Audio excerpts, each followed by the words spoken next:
Thank you for being here today. My name is Raina Stewart, and I am a student at AB Tech. I've done a lot of research on this topic through my project. I'm hoping that through this speech you'll be a little bit more informed about climate change and the effects it has on our environment. So there are a lot of misconceptions about climate change and its effects. It's affecting everything around us. So, what is climate change? Climate change is often confused with global warming. For a lot of people, those terms become synonymous with each other, which is a big misconception.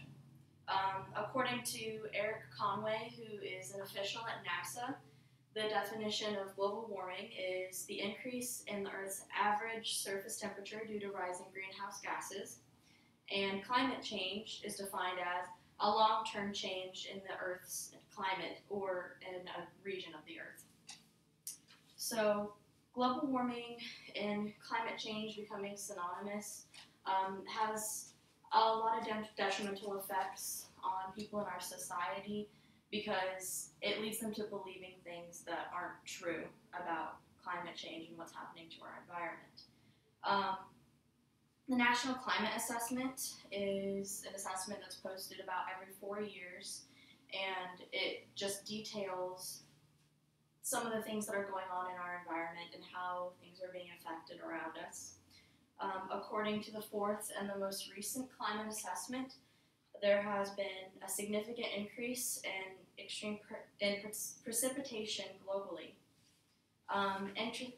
Instances of extreme precipitation, including snowfall, are predicted to increase globally, even in places where overall precipitation is expected to decline.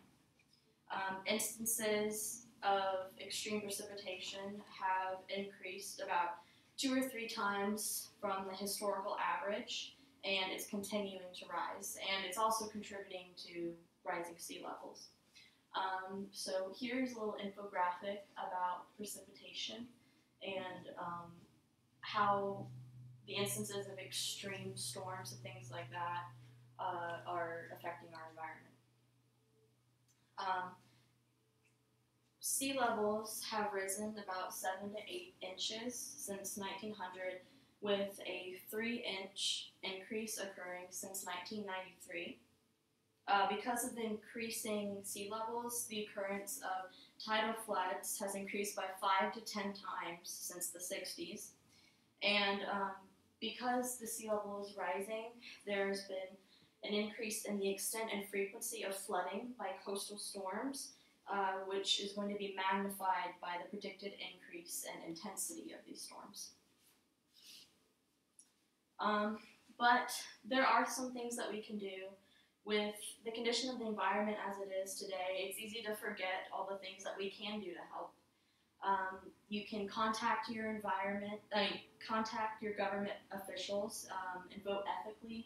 Vote for people that are going to protect the environment and aren't going to try and sacrifice it for business matters or anything. You can be more energy efficient, unplug anything that you're not using. Wash your clothes with cold water, or use energy-efficient lights. And you can also be a conscious consumer. So you can recycle, reuse things more often. Don't just throw something away if there's just a little bit of scratch on it. You can grow your own food, and you can just make more environmentally conscious decisions in your everyday life, like maybe carpool with your friends. But just think more about how you contribute to our environment.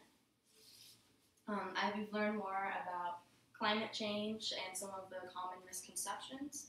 My goal through this is to help you be a little bit more conscious of your actions and how they're affecting the environment. We have been supported for centuries by our environment, and it's time that we start giving something back. Thank you.